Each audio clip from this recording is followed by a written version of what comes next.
Muchísimas gracias. Cuando dijo que tenía 27 años, me pareció muy bien. Bueno, pues en primer lugar, agradecerles a todos ustedes la invitación, sobre todo a Víctor. En mi vida anterior, yo había estado varias veces en estos congresos y me da mucho gusto en mi vida nueva, que ya tampoco está nueva, estar con ustedes para platicar durante después de los primeros 20 años del Tratado de Libre Comercio de América del Norte. ¿Cómo se mueve eso?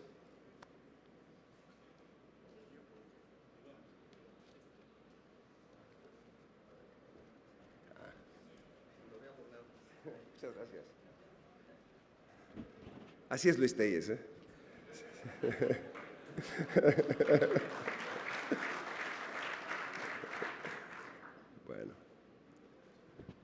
Bueno, trataremos de ser bastante breves. Tenemos entre Luis y yo 1 hora para platicar con ustedes y como se han de imaginar, las cosas más importantes las va a decir Luis, entonces le tenemos que dar un poquito más de tiempo.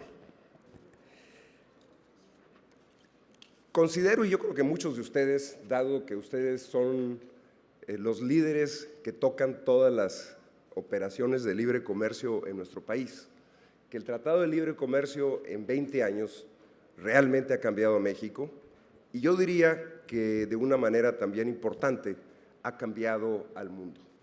Si me permiten, haré una descripción rápida de lo que considero es el éxito del Tratado de Libre Comercio, que para mí es un éxito teórico y para ustedes es un éxito muy práctico que va a los bolsillos de todos ustedes. Los cambios en México, en América del Norte y en el mundo. Luego, simplemente para platicar sobre qué sigue, hablaré sobre qué le faltó al tratado, qué se está haciendo para potenciar el tratado y sobre todo, qué es lo que falta de hacer para potenciar el tratado.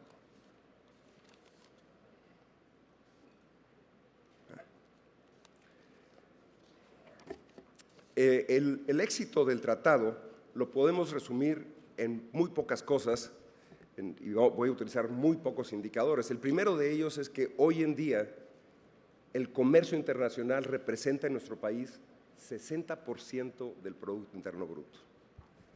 Obviamente, algunos de nosotros equivocamos nuestra profesión porque con 60% del Producto Interno Bruto me imagino que los agentes aduanales de México, con mucha razón, están tocando cada una de esas operaciones y es algo que no hubiéramos imaginado en el pasado, que México fuera tan exitoso, tan abierto. La mitad del crecimiento del Producto Interno Bruto de nuestro país se ha debido a las exportaciones y algo que para mí es realmente sorprendente, yo diría hasta dramático, es el hecho que día por día estamos exportando $1,000 millones. Si alguien me hubiera preguntado, como lo hicieron muchos periodistas durante las negociaciones, cuáles serían mis pronósticos de qué iba a suceder una vez que entrara en vigor el tratado, aunque hubiera estado un poquito en estado etílico, jamás se les hubiera dicho, vamos a llegar a $1,000 millones por día. Es algo increíble, es realmente algo que se dice muy fácil, nos hemos acostumbrado a esto, pero los que tenemos la memoria y ustedes, muchos de ustedes que he conocido por tantos años, el lograr estar en este nivel de exportaciones realmente es algo que muchos, yo creo que ninguno de nosotros esperaba de México. El otro gran éxito ha sido que México se ha vuelto más competitivo.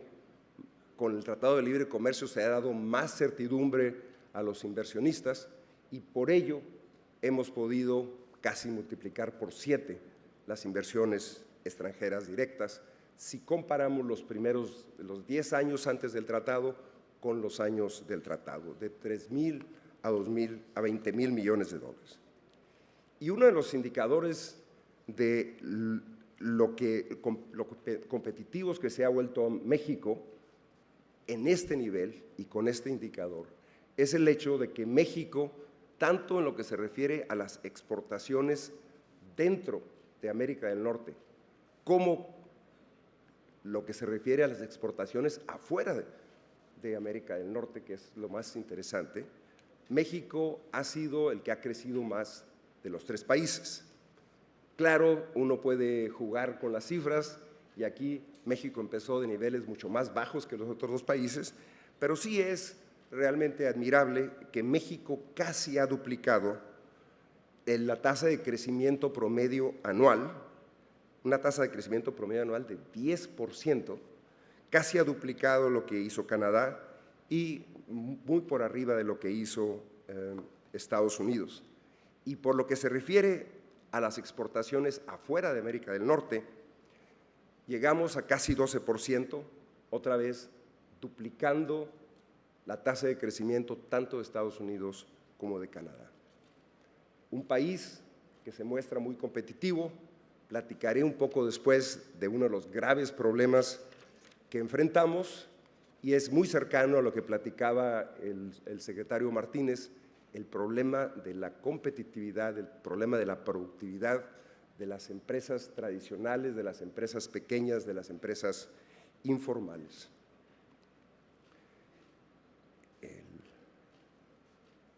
El otro indicador también muy importante es que de haber tenido nosotros solamente una penetración de 7% en Estados Unidos, ya logramos casi duplicar esa penetración. Si ustedes ven que en América del Norte, los dos socios de Estados Unidos, en 93, los dos socios juntos exportábamos 26%.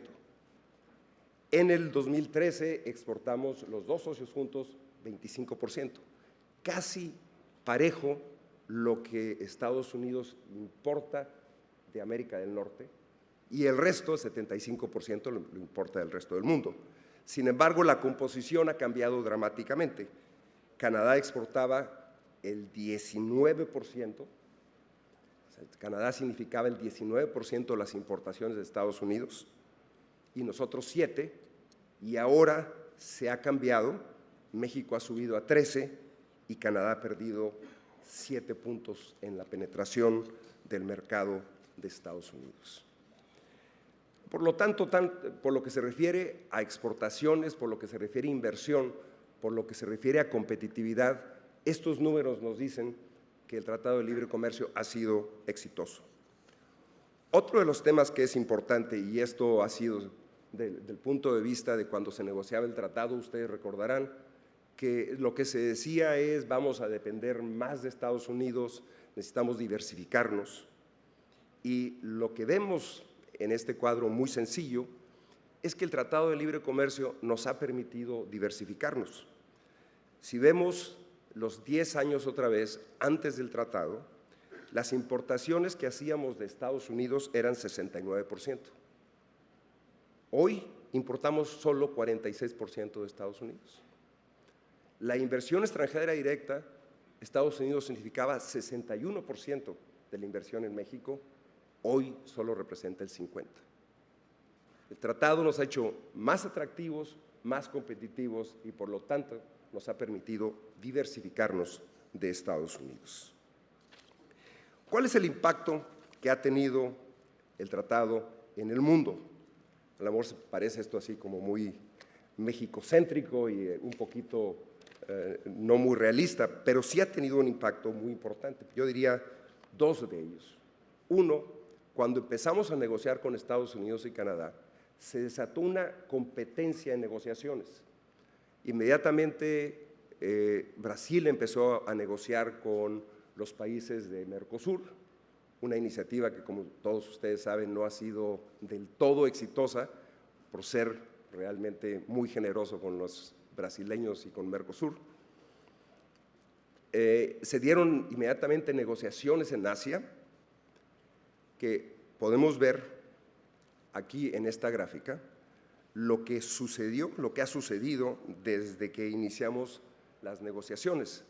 En 1990, recordarán, iniciamos negociaciones. En ese momento, se habían notificado a la Organización Mundial de Comercio 22 tratados de libre comercio. En 5 años subieron a 55, en 10 años a 91, y hoy en día existen 200, casi 260 tratados de libre comercio que han sido notificados a la OMC. Una explosión. Es lo que se conoce como un platón de espagueti, con todos estos tratados interconectados a través principalmente regionales, pero ahora con los 2 grandes tratados que se están negociando, son tratados que van cruzando los océanos, el Océano Pacífico y el Océano Atlántico. Y quiero dar una muy breve descripción, yo sé que ustedes lo conocen, pero creo que es importante el denominado TPP, la Alianza Transpacífico, es muy relevante, es la primera vez que se negocia un acuerdo de esa magnitud. Le denomino es un mega acuerdo, y lo mega lo hace el número de países, y lo mega lo hace el hecho que en esta negociación están 2 de las economías más importantes del mundo, Estados Unidos y Japón. Este tratado, que ya lleva bastantes meses negociando y se continúan con las negociaciones, hoy en día se está negociando en Ottawa algunos de los capítulos del tratado, es muy similar al Tratado de Libre Comercio de América del Norte. Es una estructura similar, excepto que no tiene un capítulo por lo que se refiere a antidumping, y tiene un capítulo que le pone disciplinas a las empresas de Estado. Son la gran diferencia entre los 2 tratados. Son 12 países que incluye a Estados Unidos, a Canadá y a México, países que representan diferentes riesgos, diferentes oportunidades para México. Los países que representan más riesgos, sin lugar a dudas, es Vietnam, la potencia número 1 en el mundo en producción de zapatos, Malasia, Australia y Nueva Zelanda, 2 poderosas naciones productoras de agropecuarios. Qué bueno que ya se fue el secretario Martínez para que no escuchara eso. Del punto de vista de oportunidades, sin lugar a dudas, Japón es la economía más interesante para nosotros, aun cuando tenemos un tratado de libre comercio con Japón, debido a que Japón no quiso incluir todos los productos agropecuarios. México excluyó también productos industriales, y Estados Unidos y Japón también excluyó productos. Entonces hay productos industriales y productos agrícolas muy interesantes para México que aún no están desgravados. Y por ello esa negociación es muy interesante para nosotros. Es una apertura que se está negociando con una relativa rapidez. Supuestamente todos los países se obligaron a poner cerca del 70% en desgravación inmediata, realmente rápido. Nadie ha cumplido esto, por lo menos de los países como México, como Vietnam, obviamente, como Malasia. Todavía faltan varios países que no han cumplido, no han presentado su propuesta de cuál es el 70%, cómo llenar el 70% de líneas arancelarias que se desgravarían inmediatamente. Las reglas de origen también es algo que es interesante. Son reglas de origen aun cuando hay más países que tienen más proveeduría de insumos. Las reglas de origen en general son más flexibles que las reglas de origen del Tratado de Libre Comercio de América del Norte. Pongo aquí que la gran negociación que se ha dado, y se ha dado de una manera bastante secreta entre Japón y Estados Unidos, esa es la gran negociación. Después de que se arregle eso, supuestamente todo va a funcionar. Sin embargo, ustedes saben que el presidente Obama no tiene la autoridad de su Congreso para negociar, y por lo tanto Japón no ha decidido hacer este gran compromiso político que tiene que hacer, un gran sacrificio político, de incluir no todos los productos agrícolas, pero una número muy importante de productos agrícolas, con algunas excepciones. Uno se imaginaría que el arroz, algún tipo de carne quedarían exceptuados, pero en lo general todos los productos agrícolas serían incluidos. Como se imaginan, para Japón esto es un paso que realmente muy difícil desde el punto de vista político, y yo creo que sería poco aconsejable para cualquier gobierno dar un paso de esa naturaleza sin que Estados Unidos tenga la autorización, sin el presidente de Estados Unidos tenga la autorización de negociar en el TPP. El acuerdo que es, yo lo considero aún más importante, no solamente por el tamaño de las economías que están negociando, Estados Unidos y la Unión Europea, dos entidades que son las más grandes del mundo, están negociando un tratado donde hay todo lo que ustedes conocen de tratados, se eliminan aranceles, se eliminan todo tipo de barreras, pero lo que es fundamental es que el enfoque esencial del tratado es llegar en algún punto en el tiempo a una convergencia en la forma que se generan los estándares y las regulaciones. Convergencia, conformidad, reconocimiento mutuo. Es esto un tema de la mayor importancia. Obviamente, en el momento que Estados Unidos y la Unión Europea llegan a un acuerdo sobre estándares y regulaciones, en ese momento la posibilidad de que el resto del mundo adopte esos estándares y regulaciones es muy alta. Nosotros tenemos tratado con los dos y claramente para México sería muy conveniente el que una línea de producción, en lugar de producir algunos vehículos para exportar a Estados Unidos y otros vehículos para exportar a Europa, pudiese utilizar la misma línea de producción para exportar a ambas grandes mercados. En este sentido hay un gran interés por parte de México. México y Canadá han insistido en pertenecer a la negociación y Estados Unidos y la Unión Europea han insistido en rechazar que pertenezcan a la negociación. México y Canadá tenemos acuerdos con la Unión Europea. Algo muy interesante del acuerdo entre la Unión Europea y Canadá es que ya está plasmado en el acuerdo que en el momento en que la Unión Europea y Estados Unidos lleguen a un acuerdo, en ese momento los insumos estadounidenses que se utilicen en productos canadienses que van hacia la Unión Europea serán contados para propósito de origen, serán incluidos como si fueran regionales, que es un gran avance. Nosotros no tenemos eso. Sin embargo, entre México y la Unión Europea hay un compromiso ya de profundizar nuestro acuerdo con la Unión Europea. Allí sucedió lo mismo. La Unión Europea decidió dejar productos agropecuarios, algunos productos agropecuarios afuera, y por lo tanto faltaron algunos productos para eliminar los aranceles. ¿Tendrá éxito esta gran aventura de tratar de llegar a una convergencia en estándares y regulaciones?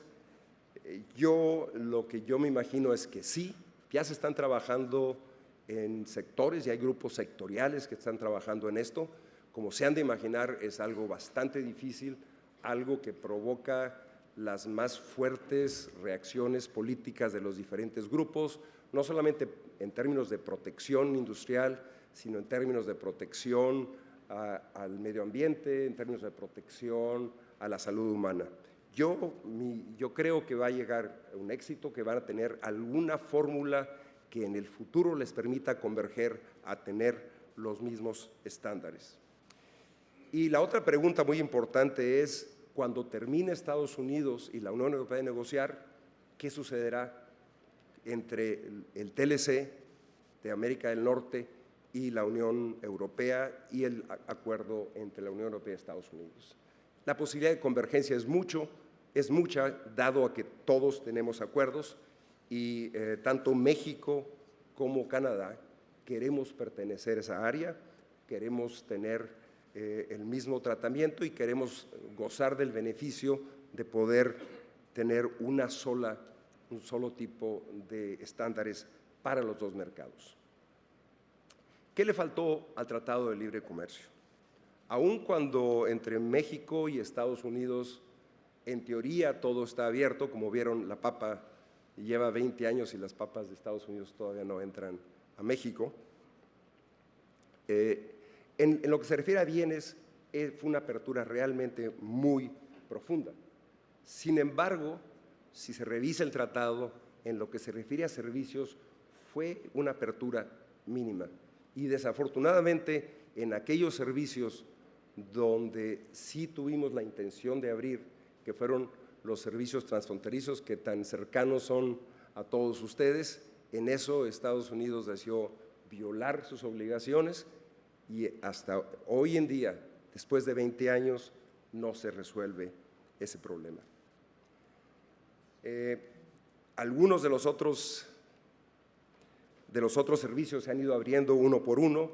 El que era muy importante, servicios financieros, debido a la crisis que tuvimos en el año 2004-2005, finalmente se abrió y tenemos en nuestro México una apertura a todas las instituciones financieras del mundo. La exclusión del sector energético, ustedes recordarán que fue también uno de los grandes puntos de divergencia entre México y Estados Unidos, se excluyó, afortunadamente estamos avanzando en eso. Y la última tema, que fue un problema que no anticipamos, fue el de solución de controversias. Tenemos en solución de controversias del tratado, tenemos un arreglo que fue muy innovador, es un acuerdo muy balanceado, un acuerdo para resolver de una manera objetiva las controversias, pero no contábamos, como se dice, con la astucia de Estados Unidos, que decidió enviar al gobierno del presidente Zedillo, decidió enviar una lista de panelistas que uno los veía y veías exactamente en cuál sector tenía sus intereses y dónde iban a estar los conflictos. Cuando yo le dije al entonces representante comercial de Estados Unidos, el embajador Cantor, que esa lista era inaceptable, me dijo, o tomas esa lista o no hay lista. Y desde entonces no tenemos lista de panelistas. Entonces, cuando hay una controversia entre México y Estados Unidos, hay que acordar los panelistas. No es el funcionamiento que pensábamos, donde todos estos paneles iban a entrar de una manera automática.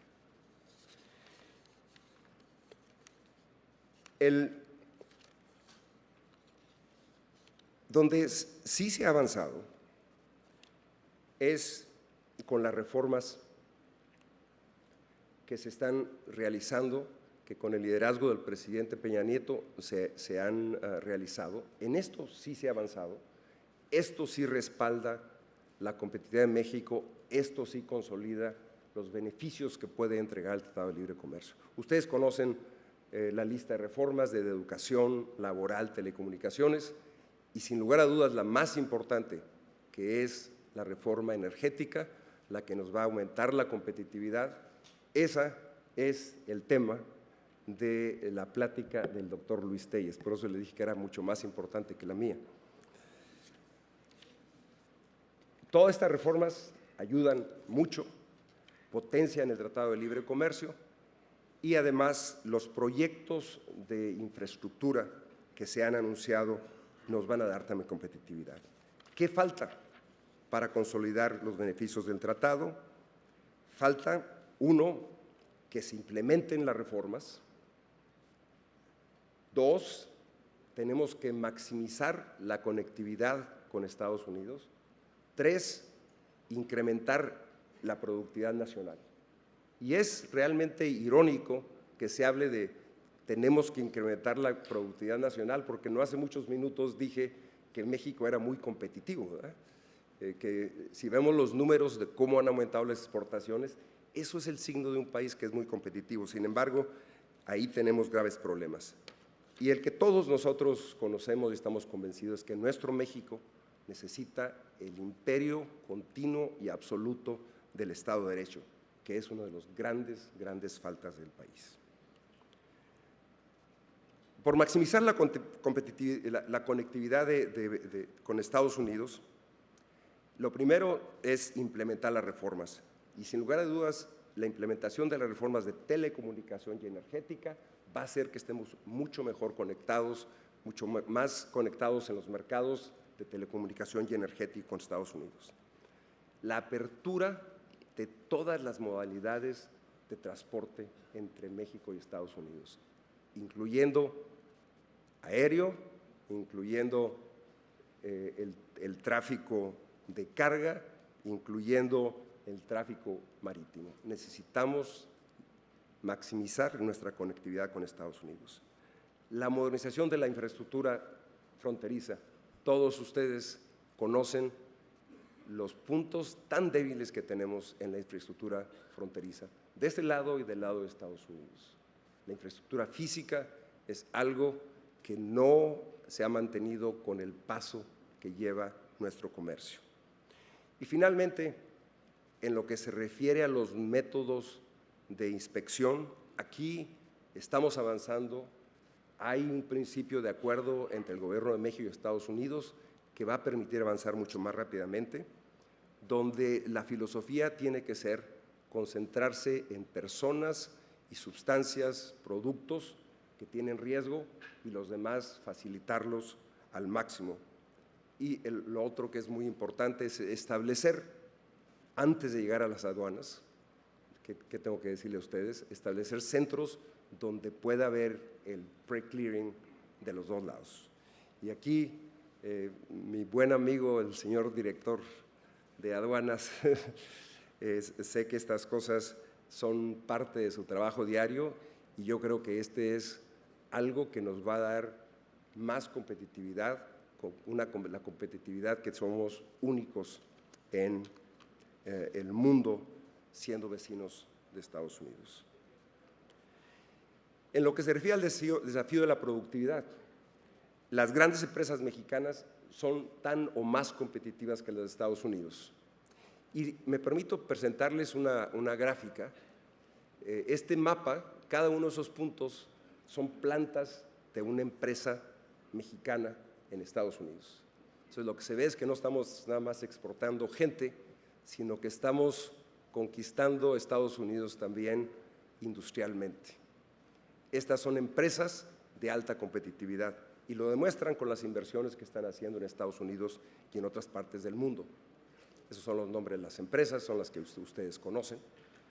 Pero lo que sí es muy contradictorio e irónico es que si comparamos la competitividad de nuestro país con Estados Unidos, ahí la productividad mexicana es una cuarta parte, 25% de la productividad en Estados Unidos, productividad por trabajador.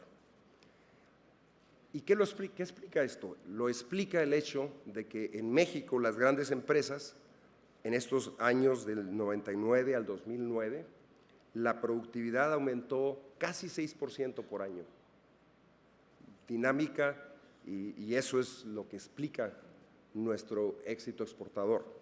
Pero las empresas pequeñas, y no son las pequeñas de software, sino las empresas pequeñas tradicionales, la productividad ha disminuido más de 6% por año en estos 10 años. Lo que sucede es que las empresas pequeñas son las que están creciendo más. Hay más y más empresas pequeñas y la productividad de las empresas grandes se ve neutralizada por el crecimiento de las empresas pequeñas. ¿De dónde viene este grave problema? Sin lugar a dudas, viene del nivel de educación. El nivel de educación de los que llevan esas pequeñas empresas tradicionales es bajo. Por lo general es 1 o 2 años después de primaria, sino que primaria. Son empresas que funcionan sin regulaciones, en la informalidad, con muy bajos costos, y esos bajos costos permiten compensar la baja productividad y hacerlos rentables. Y esto en mucho se debe al nivel de regulación en nuestro país, pero sobre todo se debe a la falta de Estado de Derecho que corrija estas infracciones que hacen estas empresas. Para concluir, ¿qué conclusión podemos sacar?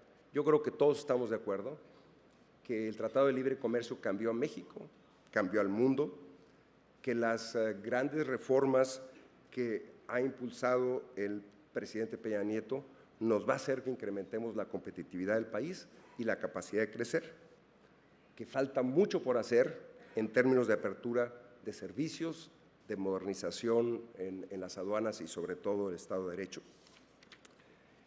En América del Norte tenemos una región que es de las más competitivas por la integración que tenemos y más competitivas por el precio de gas natural. Yo veo en México, y estoy seguro que bastantes de ustedes ven, un futuro bastante brillante en términos de crecimiento, por la integración que tenemos con Estados Unidos y Canadá, por la probada competitividad de las empresas grandes y por la competitividad que esperamos y las inversiones que se esperan de las reformas que se han realizado. El mundo cambia cada vez más rápidamente, no solamente del punto de vista tecnológico, sino también del punto de vista de los arreglos que se están haciendo en el mundo, cruzando el Pacífico y cruzando el Atlántico.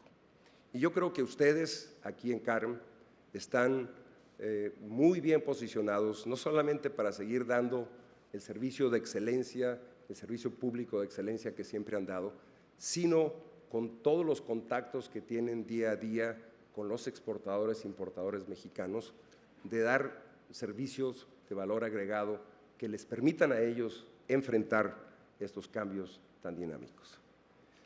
Termino agradeciendo a todos ustedes, a Víctor por la invitación y de una manera muy importante haciendo un pequeño anuncio que yo personalmente y la empresa ICOM estaríamos muy preparados para ser su aliado en proveer estos servicios de valor agregado adicional. Muchísimas gracias.